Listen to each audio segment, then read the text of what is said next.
When I was young, we lived in a trailer at the back of a trailer park.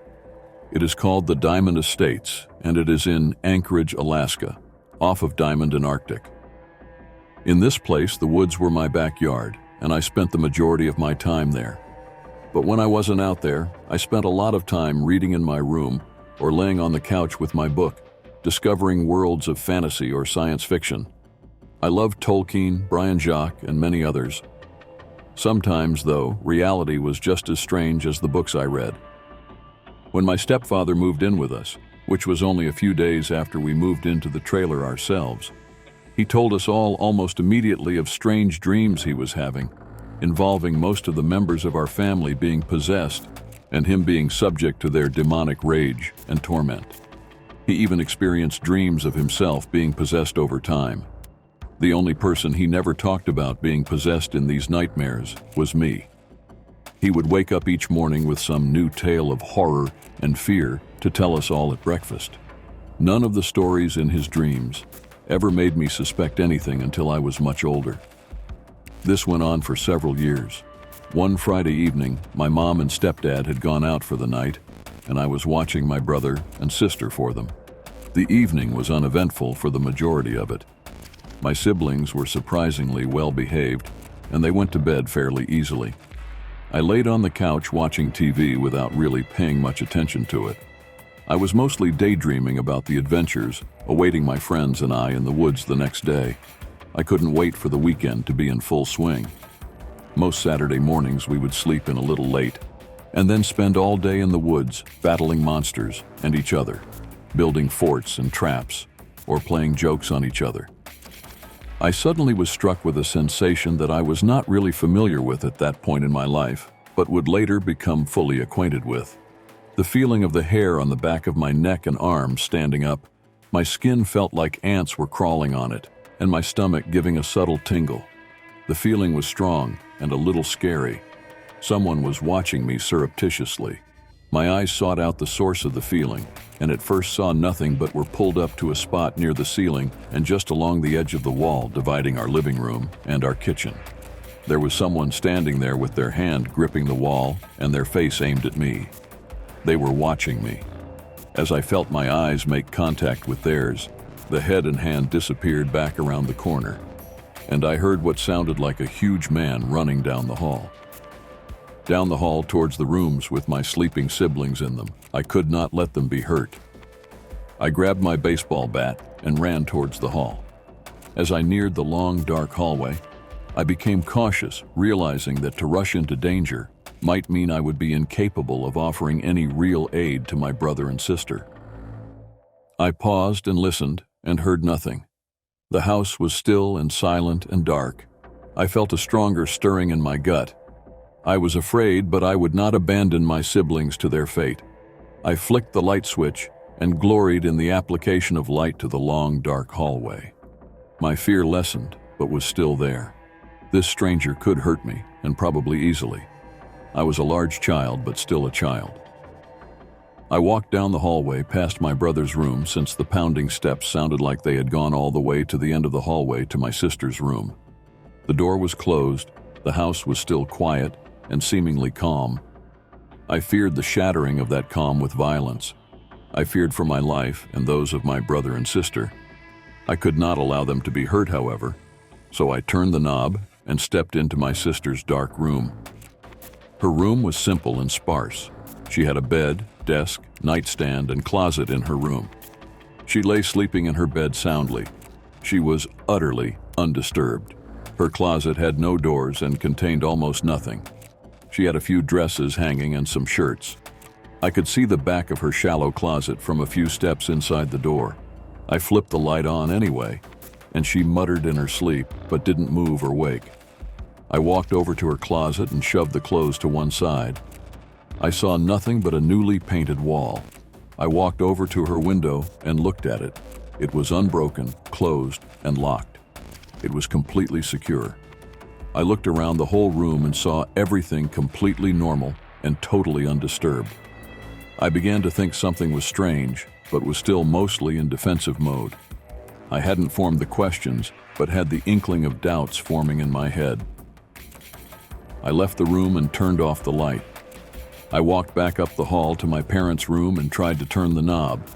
It was locked, and the door didn't budge. The doubts were still circling, but not coalescing just yet.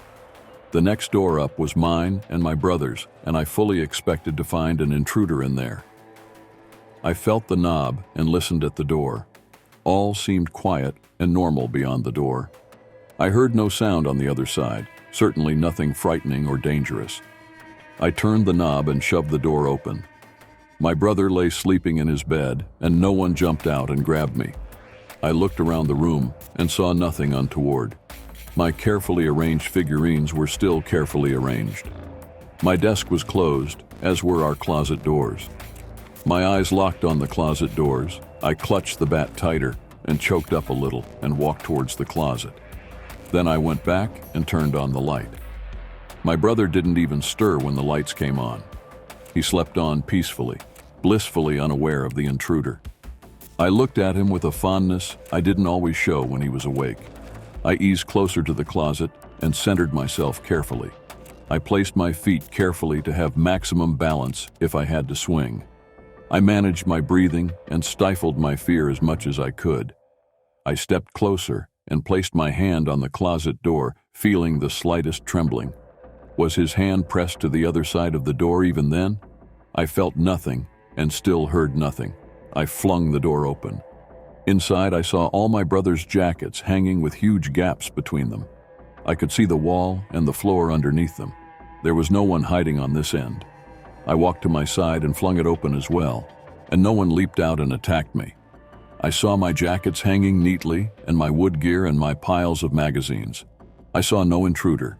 I walked to our window and saw that it was just as secure as my sister's had been. It was closed, locked, and unmolested. I looked around the room again and saw nothing disturbed. No one had been in here but my brother and I all day. I ran from the room and checked all the windows and doors in the house again. The doubts and questions leapt to life in my brain with a feeling like being zapped with an electrical discharge. Someone had invaded our house and disappeared.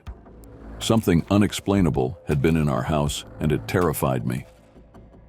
I woke my brother and sister up and made sure they weren't playing a prank, but I could tell by how difficult they were to wake that it hadn't been either of them. They were both innocent and confused. They went back to sleep. I sat on the couch and waited for my parents to come home and clutched my bat like a talisman. I cried a lot as I contemplated possibilities. When my parents finally arrived, they didn't believe me. They ridiculed me and said I had been dreaming. They laughed it off. In time, I got past the fear, but I never forgot. My stepfather's nightmares continued. A few months later, he woke up one morning and said that the dreams hadn't come the night before. He had slept through the night and felt wonderfully rested. That night, my sister had a friend spend the night, and the next morning, he again didn't have any nightmares of demonic possession. He slept fantastically again. He dreamt of regular things like flying and falling.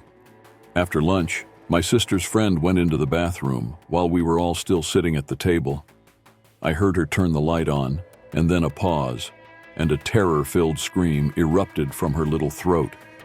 She came scrambling backwards out of the bathroom. Her eyes were huge, and all the blood had left her face and extremities. She was babbling, and her eyes were rolling in their sockets. Her hands were wound up in the front of her shirt, rooting like two little rats. My parents gathered around her and tried to calm her down. She slowly eased back from the edge of full-on terrified panic. I walked into the bathroom and looked around. I saw nothing out of place. I sat on the edge of the tub and ran my hands along the inside. It was completely dry. As I walked out of the bathroom, I heard her say that there had been a girl in the bathroom. She was still jittery, and her eyes were still huge and staring, but she was calm enough to describe what she'd seen. A girl who appeared to be between 4 and 7 years old had been laying in the tub, covered with water, and had reached out and tried to touch her. The girl had been wearing an elaborate yellow dress, and her hair had been done up as if for a ball. She screamed and backed out of the bathroom. When I went back into the bathroom, the tub was still dry. My stepfather never had another dream of someone being possessed the whole rest of the time that we lived in that trailer. Of course, this was merely the beginning of some of the many supernatural or paranormal things that I have seen or felt or been touched by. I have seen much and felt more growing up and living in Anchorage, Alaska.